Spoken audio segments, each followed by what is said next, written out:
Hare Krishna, welcome to our channel the way of law. तो आज हम लोग पिथ एंड सब्सटेंस के बारे में पढ़ेंगे। अब इस डॉक्ट्रिन के बारे में डिटेल में बताऊँ तो पहले शॉर्ट में जान लो जिससे कि आपको समझने में आसानी हो। Doctrine of pith and substance ये कहता है, अब जैसे आपको पता है कि जो कॉन्स्टिट्यूशन का 7th शेड्यूल है उसने स्टेट और सेंटर के बीच में पावर बांट रखी है। ठीक है, सेंटर के पास कुछ सब्जेक्ट्स है जिसके ऊपर लॉ बनाएगा और स्टेट के पास कुछ सब्जेक्ट्स है जिस पर लॉ बनाएगा। लेकिन एक बात आपको बताती हूँ, ये जो सब्जेक्ट्स हैं इन्हें मतलब स्ट्रिक्ट तरीके से नहीं बांटा जा सकता। ऐसा हो सकता है कि सेंटर कोई लॉ बनाए अपने सब्जेक्ट के अंदर, लेकिन वो स्टेट के किसी सब्जेक्ट को टच कर सकता है। स्टेट कोई लॉ बनाए अपने सब्जेक्ट के अंदर, लेकिन वो सेंटर के किसी सब्जेक्ट को टच कर सकता है। तो ऐसे में क्या उस लॉ को इनवैलिड डिक्लेयर कर दिया जाए? तो ऐसे में क्या किया जाए? तो ऐसे में doctrine of pith and substance आता है।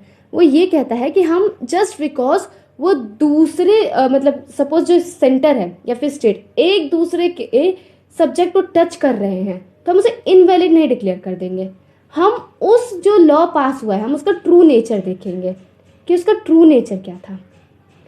और अगर उसका ट्रू नेचर देख के हमें ये लगता है कि जो पर्पस है उस लॉ का, वो जो पर्टिकुलर लेजिस्लेचर है अपने सब्जेक्ट मैटर के अंदर ही रह के बना रही है, अपने सब्जेक्ट मैटर को क्रॉस नहीं कर रही है, तो वो जो इनेक्टमेंट है वो फोर्स में रहेगा, मतलब इनवैलिड नहीं डिक्लेयर किया जाएगा, वो वैलिड ही रहेगा। इसके पीछे का रीज़न ये है कि मैंने आपको बताया कि अब देखो जो सब्जेक्ट्स है बने किस लिए, इंडिविजुअल्स मतलब पूरी सोसाइटी के लिए बने, तो इन लोगों को पूरा पूरा बांट पाना बहुत ही मुश्किल होता है। ठीक है, तो बांटा नहीं जा पाएगा तो कल को अगर सेंटर कोई लॉ पास करेगी, स्टेट पास करेगी, तो सीधी सी बात है वो लोग आपस में क्लैशेस होंगे ही उनके। तो क्या हम उस लॉ को इनवैलिड डिक्लेयर कर दे? ऐसे तो कोई लॉ ही नहीं पास हो पाएगा। अगर ये नहीं समझ आया ना, अभी केस लॉ के थ्रू भी समझाऊंगी, चिंता मत करना। उससे पहले मैं आपको एक छोटा सा और एग्जाम्पल देती हूँ। सपोज कोई स्कूल है, ठीक है, तो उस स्कूल में कौन सी लैंग्वेज बोली जाएगी ये डिसाइड करने का जो जुरिस्डिक्शन है वो प्रिंसिपल के पास है। ठीक है, और जो पर्टिकुलर सब्जेक्ट है उसे किस तरीके से पढ़ाना है इसका जुरिस्डिक्शन टीचर के पास है। तो जो प्रिंसिपल है उन्होंने डिसाइड किया कि स्कूल में इंग्लिश बोला जाएगा, लेकिन जो हिंदी टीचर हैं उनके पास जुरिस्डिक्शन है कि किस तरीके से सब्जेक्ट को पढ़ाया जाए। तो उन्होंने बोला कि ये सब्जेक्ट जिससे कि आपको अच्छी तरीके से समझ आए, जो हमारा हिंदी का लेक्चर होगा उसमें जो मोड ऑफ कम्युनिकेशन रहेगा, किस तरीके से बात करना है, वो होगा हमारा हिंदी। तो अब एक बात बताओ, क्या ये जो टीचर ने लॉ बनाया हम उसे इनवैलिड डिक्लेयर कर दे? नहीं, उसे इनवैलिड डिक्लेयर नहीं किया जाएगा। यहाँ पे पिथ एंड सब्सटेंस लगेगा। ये देखा जाएगा कि जो टीचर ने लॉ पास किया कि हम हिंदी में बात करेंगे हिंदी वाले पीरियड में, उसका ट्रू नेचर क्या था? क्या उसका ट्रू नेचर ये था कि प्रिंसिपल की जुरिस्डिक्शन में जाना? नहीं, ऐसा कुछ भी नहीं था। जो टीचर थी वो अपने ही जुरिस्डिक्शन में काम कर रही थी कि सब्जेक्ट मैटर को पढ़ाया कैसे जाए। वो ये नहीं देख रही थी कि मोड ऑफ कम्युनिकेशन जो है उसे क्रॉस कर सके, ऐसा कुछ भी नहीं टीचर देख रही थी। तो जहाँ पे मैंने प्रिंसिपल रखा वहाँ पे आप सेंटर या स्टेट को रख सकते हैं, और जहाँ पे मैंने टीचर रखा वहाँ पे भी आप सेंटर या स्टेट रख सकते हैं। तो आई होप आपको यहाँ पे क्लियर हुआ होगा। ठीक है, चलो एक और एग्जांपल दे देती हूँ।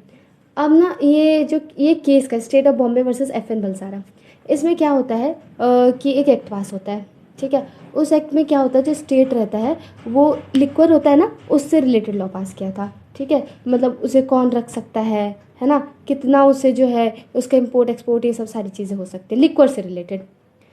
अब क्या हुआ, इम्पोर्ट एक्सपोर्ट से भी रिलेटेड लॉ बनाया। ये जो इम्पोर्ट एंड एक्सपोर्ट है ये तो सेंटर के मतलब जुरिस्डिक्शन में है, तो क्या इस लॉ को इनवैलिड डिक्लेयर कर दिया जाए? तो कोर्ट ने बोला नहीं, ये लॉ एकदम वैलिड है। इस लॉ का ट्रू नेचर टेस्ट किया गया, तो ये देखा गया कि अगर लिक्वर को कंट्रोल करने के लिए अगर हम कोई लॉ बनाएंगे तो सीधी सी बात है इम्पोर्ट एंड एक्सपोर्ट को जो है वो लॉ टच ही करेगा। आप ही एक बात बताओ, जो लिक्वर है उसे कंट्रोल कैसे किया जाएगा? मतलब उसे कंट्रोल अगर मैं उसका परचेज बाइंग सेलिंग या फिर उसका रखना कंट्रोल कैसे करेंगे? इम्पोर्ट एंड एक्सपोर्ट पे लॉ बना के, है ना। तो अगर स्टेट लिक्वर के इम्पोर्ट एंड एक्सपोर्ट से रिलेटेड अगर लॉ ही नहीं बना पाएगी तो उसे कंट्रोल कैसे करेगी? तो लॉ को सिर्फ इस ग्राउंड पे इनवैलिड डिक्लेयर करना सही नहीं होगा। ठीक है, तो ये है, आई थिंक अब समझ आ गया होगा, है ना। तो अब देखो बेसिकली डॉक्टर कहाँ से आता है, अब इसका इंट्रोडक्शन देखते हैं, अब हम लोग इसकी बारीकियों को समझेंगे। देखो सबसे पहले क्या होता है ना कि जो लेजिस्लेटिव पावर है वो हमारे सेंट्रल स्टेट के पीछे बटा हुआ है, ये हमें पता है। अब क्या है, जो लेजिस्लेटिव पावर बांटा गया है वो अलग अलग बेसिस पे बांटा गया है, जैसे सब्जेक्ट मैटर के बेसिस पे बांटा गया है है ना, टेरिटरी के बेसिस पे बांटा गया है। तो जो सब्जेक्ट मैटर के बेसिस पे बांटा गया है उससे रिलेट करता है हमारा doctrine of pith and substance. इसकी ओरिजिन की बात करें तो ये हमारा कनाडा से आया है ना। गवर्नमेंट ऑफ इंडिया एक्ट 1935 में भी था, और हमारा प्रेजेंटली आप इंडियन कॉन्स्टिट्यूशन में आर्टिकल 246 में भी देख सकते हैं। इसको लाने की ज़रूरत ये पड़ी थी कि देखो, मैंने जैसे आपको बताया कि जो सब्जेक्ट्स हम आपस में ओवरलैप करते हैं, जो सेंटर में जो सब्जेक्ट है, स्टेट में जो सब्जेक्ट है, ओवरलैप करेंगे ही करेंगे। तो हम ऐसे लॉ नहीं पास कर पाते, चीज़ें बहुत ज़्यादा रिजिड हो जाती। तो इस चलते से जो है पास किया गया। अगर हम लोग वर्ड पिथ का मतलब देखें तो उसका मतलब होता है कि ट्रू नेचर, और सब्सटेंस मतलब क्या, किसी चीज़ का सबसे इम्पॉर्टेंट पार्ट। तो जो सबसे इम्पॉर्टेंट पार्ट होगा किसी इनेक्टमेंट का, उसका ट्रू नेचर चेक किया जाएगा, और ये उसके हिसाब से डिसाइड किया जाएगा कि ये जो पर्टिकुलर एक्ट है वो इंट्रा वायर्स है, मतलब पावर के अंदर है, मतलब वैलिड है, या फिर अल्ट्रा वायर्स है, मतलब इनवैलिड, बियॉन्ड द पावर। अब इसे चेक करने के लिए 3 क्राइटेरिया होते हैं पिथ एंड सब्सटेंस को लगाने के लिए। हम पूरे इनेक्टमेंट को देखेंगे, ये नहीं कि सिर्फ हम पर्टिकुलर प्रोविजन देख लेंगे। जैसे मैंने अभी आपको लिक्विड वाला एग्जांपल दिया था, ये नहीं कि जहाँ पे इंपोर्ट एंड एक्सपोर्ट की बात करेंगे मैं बस इंपोर्ट एंड एक्सपोर्ट ही देखूंगी, नहीं, लेकिन मैं उस इनेक्टमेंट की पूरी गहराई में जाऊंगी। मैं ये देखूंगी कि लिक्वर को कंट्रोल करने के लिए कानून बनाया गया है, इंपोर्ट एंड एक्सपोर्ट को कंट्रोल करने के लिए नहीं, लिक्वर को कंट्रोल करने के लिए कानून बनाया गया है। उस एक्ट का मेन ऑब्जेक्टिव क्या है, उसका स्कोप क्या है।